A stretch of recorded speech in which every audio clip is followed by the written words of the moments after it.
Good morning everyone. Update lang tayo guys sa pinagawa kong extension, maliit na building sa likod ng bahay. Ito siya ngayon guys. Nilagyan na ng kahoy. Matagal na tapos kasi yung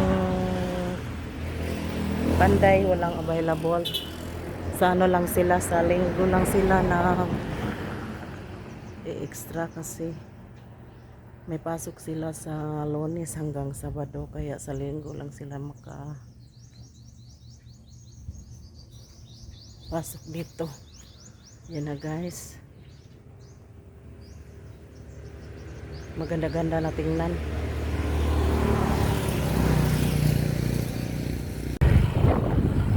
Hello everyone, for today's vlog papunta tayo ng Hitafe guys. Bili tayo ng pangbubong ng sa ano yung pinagawa ko. Bibilhan natin ng pangbubong doon sa Hitafe, Bohol.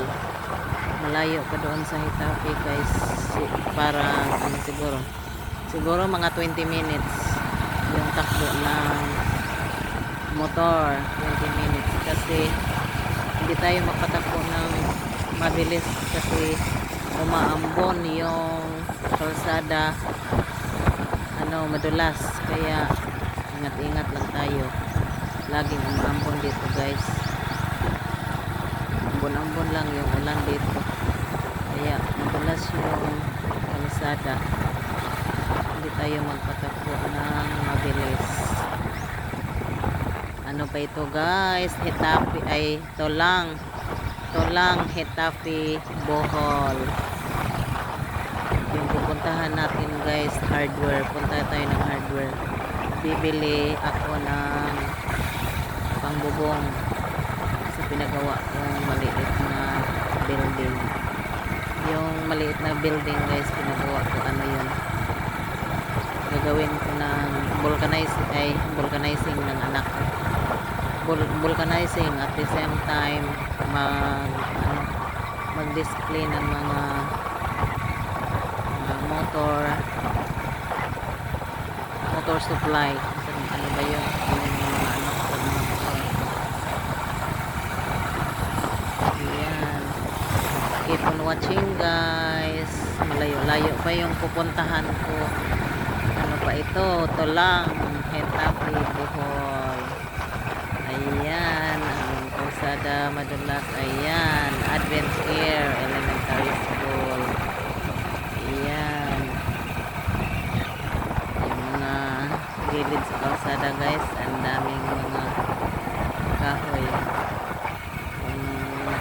Ano dito, minsan yung gilid ng kalsada puro bahay, pero dito ano, mga kahoy.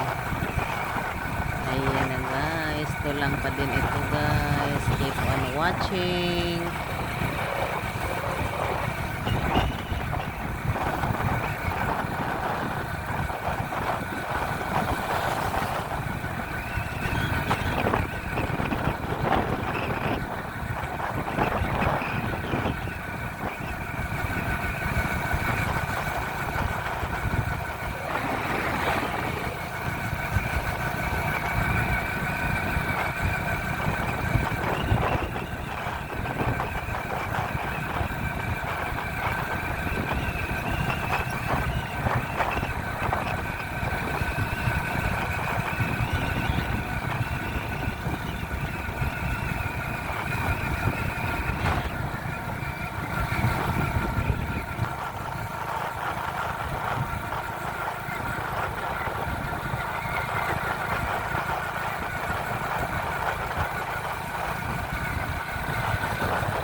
salog na ito guys, yung dinadaanan namin, braids ng Salog, Hitapi, Bohol.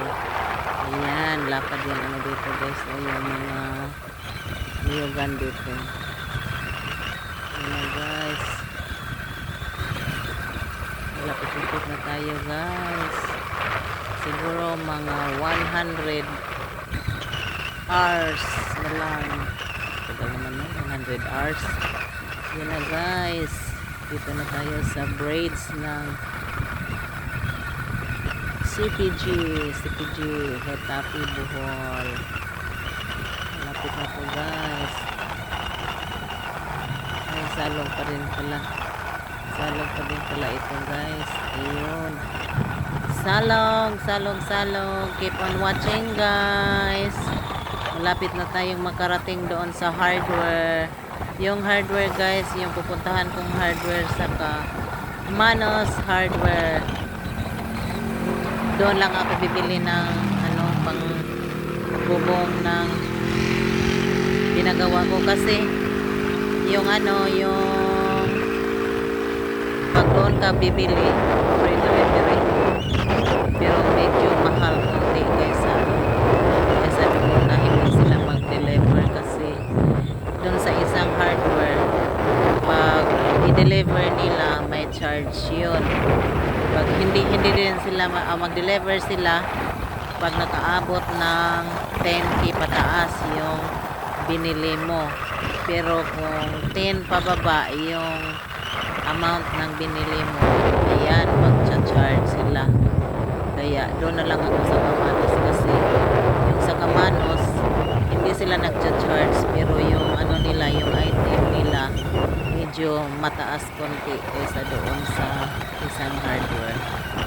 Kaya keep on watching guys, ganun lang ang mga business, pili-pili, ikaw na lang ang bahala kung saan ang gusto mo bibili kasi may mga hardware na may limit talaga sila guys. Pag ano, pag hindi makaabot sa limit nila na 10k pataas, mag-deliver sila pero may charge. Yung isa naman wala silang charge. Pag bibili ka doon, ayun, dito na kami guys, dito na kami sa hardware, nakarating na kami sa hardware ni Manoleng Hardware, Manos Hardware. Yung ano nila guys, yung pang bubong nila is 550. Yung binili ko na pang bubong, ano yon, may color siya, colorop, pila yung to colorop na parang ano lang, yung scene lang yung ano. Ayan, tapos na kaming bumili guys. Ayun, pauwi na kami.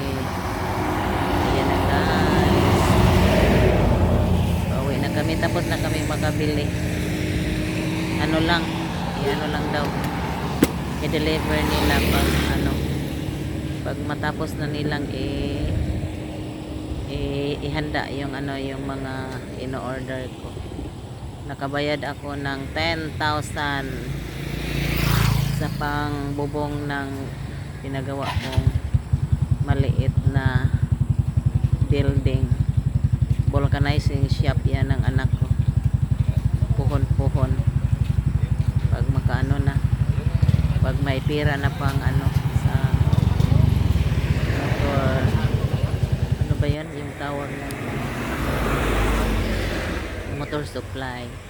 Ayun, dito na guys, nakarating na yung in-order ko, hinahatid na. Yan, may kulay yung ano, yung binili kong pangbubong.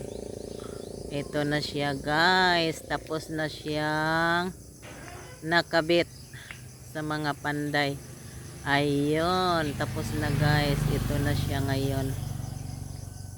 Ayan na guys, maganda-ganda na tingnan guys, yung ano na nalagyan na ng bubong yung pinagawa ko. Malaki-laki din ang nagastos dito kahit ganito lang to guys. gagawin ng vulcanizing shop ng anak ko. Ito yung mga tanim ko sa likod. Ayan, mga saging. Ayan na guys, ayan. Yung sa gilid hindi ko pinaano guys, kasi para ano, hindi madilim. Lagyan na lang yan ng ano, yung kabilya or ano ba yan, yung ano, yung puthaw. Lagyan na lang yan ng puthaw para hindi madilim yung loob pag may ano na. Malaki pa kulang yan guys, yung kulang yan, malaki-laki pang gagastusin yan. Kaya hinto muna, mag-ipon muna para pang ano, pampatapos, kasi mahirap, walang pera. Ayun na guys, thank you so much for watching. Ayan, yung mga tanim ko, ayan, mataba yung mga ano ko dito. Yung mga saging guys, mga saging ko, mga mataba sila. Ayun. Ayan, tapos na, nabubunga na guys. Oh, ganda-ganda na tingnan, pero malaki pa yung kulang. Kasi lagyan namin ng vulcanizing shop kasi ano, at ano ito, malapit lang sa kalsada, tapos maraming nag-ano dito, yung parang napaplatan sila, mga ano, baka mag-click. Kaya yun ang ilalagay namin dyan. Pray lang tayo para maano yung ano, yung mga pangarap. Ayan na guys, thank you so much for watching.